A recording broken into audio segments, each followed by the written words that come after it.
how do y'all plan trips? Like, do you have hard set days, or do you have some flexibility based off weather and conditions and stuff like that? I think we more or less flex with the weather. Because weather, like I say, I like watching the front, hitting the front. Because what I've seen from the places I've hunted, and I can't remember how many states I've deer hunted in now, like 15 or 20, quite a few of them. I'm up there. So, what I've seen is if you have, say, the last few days of October, 1st of November, right when they're, getting up, checking, cruising, if you have a 180 wind switch, doesn't matter what way it is, more likely though, a front's going to come in that time of year, you're going to have a north wind. You can about guarantee that's what it's going to be. So when you have a 180 wind switch, and what I really like is a 180 wind switch during the day, middle of the day. Because what it is, what I found is it's a little warmer, say you're getting some southerly winds, and buck's laid up. You find a good scrape line, whatever, some rubs. He's usually not far, especially if you found a good thicket, good travel place. You have a 180 wind switch and a front pushing in during the day, he'll be up and will hit one of those scrapes. Not far from where he's bedded, but he'll be up in the daylight. Because he's been laying there all day with that wind at his, where he's comfortable, laying there comfortable, he can smell everything, see. But when it switches, he's at a disadvantage. So he gets up, he'll go check his scrapes, make his little run. He's not going to go far before dark, but he will be up and moving. So that's, like I say, weather's a big thing for us because the colder, the better, it seems like. So, I mean, his opinion's his opinion. What do you think? Well, that's true, but it's a lot of the time of the year. I guarantee you talk to them hunting public boards, anybody that hunt the Midwest, and they'll say you get a lot of rut activity or it's more running scrapes last week of October. If it's somewhere, if you get that first major front where he's talking about that wind shifts, you can watch Facebook. You can watch these Facebook groups, and you can see deer start hitting the ground that first front. And then you'll obviously see a little lull. But see, that front, say if that front don't come in to the 1st of November, it's going to be then. So if you're talking about sort of planning, taking off and stuff like that, we're at a big advantage because we can sit back and wait. And I think that is one of the advantages that we've got. But I would tell somebody, if you're wanting to do an out-of-state hunt, and if there's any way you can be flexible on, you may have 5 days, but you can wait, watch that weather. You be there a day or two before it hits, so you've got your scouting and stuff, and you know where you want to be. But when that front hits, because most of the time you got a day or two of that wind that's going to be out of the north, if it's a big major front. So you've got a day or two to set that stand. I think that's very key. That's just, we really look for stuff like that. Yeah, we've been talking about it lately on the last couple episodes about timing. It keeps coming up over and over again with guests. And that's kind of what happened to us in Kansas last year. We got there, and we had our date set, and we just got lucky because the first 2.5 days of the trip, it was real warm, and then we got like a nice cold front that rolled in. And from that point forward, it was like game on, and it was a really good hunt. And so you're saying, like even if you only got 5 days to hunt, if you could keep it open, maybe talk to your boss at work if you got to take PTO or whatever, but just say like, hey, I might just, instead of asking off 3 months in advance, it might be the week before. But just get that timing right. Your odds will go up big time by just being able to hunt them fronts. I know some of you not, but try getting you a job where you can, or get you time off. Like I said, work extra where, you got them that little bit of difference. But I do like hunting later too, that backside of the rut. You start watching the big deer, a lot of times when they'll start showing up on the backside. I've killed more of the bigger deer in the Midwest at November 18th to about the 22nd. And they was all roaming. They wasn't chasing a doe. They was up on their feet traveling. Yeah, that's we were talking about YouTube comments earlier. We get YouTube comments from time to time because people are like, well, y'all need to say the exact dates that you're talking about when you're talking about the rut. And I'm like, well, we really can't because, we're in Alabama, like you said. At my house, it might be like New Year's, first week of January, but you drive 2 hours any direction, it's going to be off by a month. It's going to be totally different. So if you were to just kind of simplify the rut as like a roughly 4 or 5 week time frame, you're talking about you like to hunt the very front end of 5-week time frame or the very back end of it? Well, we got, what'd you stay gone? 5 weeks last time? 35 days. 35 days. And a lot of time we stay gone 3 weeks to 4 weeks. We'll leave that last week, October. We got where we was leaving earlier because we so gung-ho wanting to go.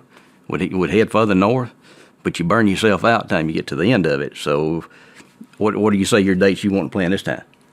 I'm probably not going to go nowhere far until 5th of November, 5th to the 10th, somewhere in there. Because I'm not going to hit, I'm about going to have a 2, maybe 3 week max now. 5 weeks was fun, but after 5 weeks, I was hunting a big deer on that last place I was hunting. I mean, a big deer. And if he wouldn't have busted off about 8 inches within a couple days, I'd lost him and found him again. If he wouldn't have done that, I'd have kept hunting. But when he done that, I was like, yep, I'm just going to leave him. Maybe he'll make it to next year. But, yeah, I think this year you're definitely going to hit. I'm going to try to leave a little later and not leave quite so early. But that's not saying I might not try something a little closer. You know, maybe Arkansas or Indiana, Kentucky, something like that. If a good cold front hits into October, first few days of November, I don't mind running 4 or 5 hours hunting, coming back. But as far as a long trip, I'm going to be a little later this year. You know, now I would say that for some of these guys that's going to go early season Kentucky. The big deer he killed last year, a little front come through Oh, and killed him. I mean, you go ask when somebody's killed a big deer earlier or something, you just say, what was the weather? And what time you look, it'll be a front comes through, and the moon may be having where they're moving in that early evening or early morning. It'll get them up. And most time you're going to have to be close to him, though. You're going to have to be close to his bedding. He's not traveling the country. Because that's the difference, I think, of the rut, why we like hunting, we call it chasing a rut. Because I say that 10-day window, you know, he'll liable to be a mile from his home range or his bedding area. In October, he's going to be 100 yards from that sucker. 200 at the max. So you just got a lot better chance of running across him when he's spraying, you know, he's got a lot bigger path. What? That's like what he's talking about weather. 4 out of the 5 big deer I've killed have been on a front. Whether it was, and most of it was right after. One of them was right during the front while it was hitting. Most of them was right after. Like Kansas. When did y'all get to Kansas last year? 13th or something like Of that. November? Yeah, 14th. Okay, so later. Yeah. Okay, so see, I was in Minnesota hunting up until I think I left there the 1st or 2nd because I seen a front coming through Kansas. I was like, I got to be there. So I drove through the rain. And it was like on and off rain for 2 days. And I walked and messed around, seen deer everywhere. I was like, as soon as this breaks, I got to be in somewhere. I got to be in a tree, you know. And the spot I really wanted to hunt, I didn't get to go there because roads were too rough. Everything was like soaked. I mean, there was like 3 days of nothing but rain. But every time I'd get just a little break, 30-minute break, I'd take off and run through a block and look at it real quick. And it'd start raining. I'd run back to the truck quick as I could. And the place I really, like I say, the place I really wanted to get to was too rough to drive into. I tried it the morning I killed the big deer. Tried getting in there, couldn't get in there, backed out, and went to what I called my B spot and hunted it and seen bucks moving. I was like, all right. Didn't really expect nothing to be there what I killed, but I knew it was a good travel spot.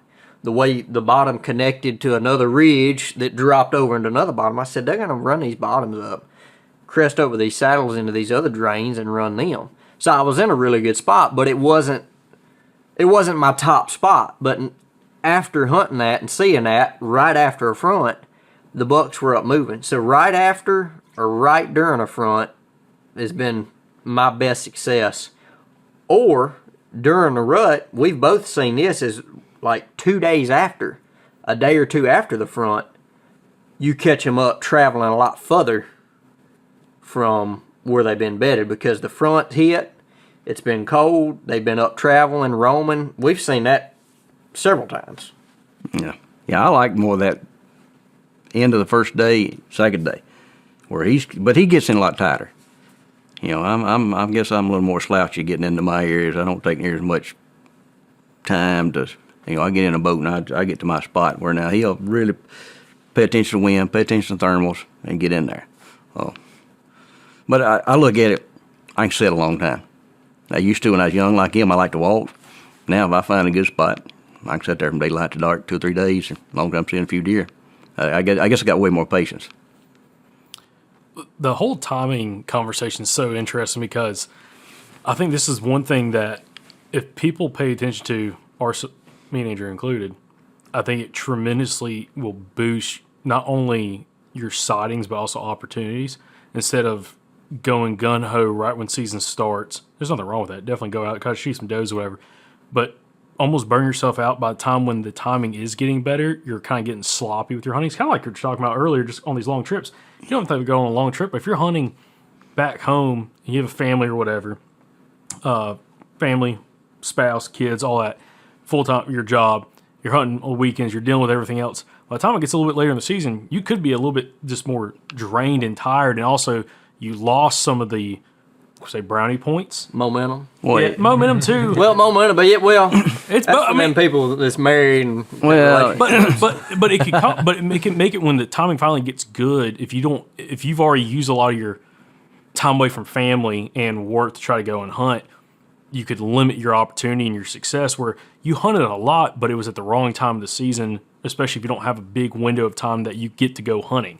And I think that's one thing that's super important talking about the timing conversations. Even if you're hunting your home state, your local piece of public land, your local lease or hunting club, figuring out when that time is and capitalize on it when you can the most effectively, and then try to get your buck killed there.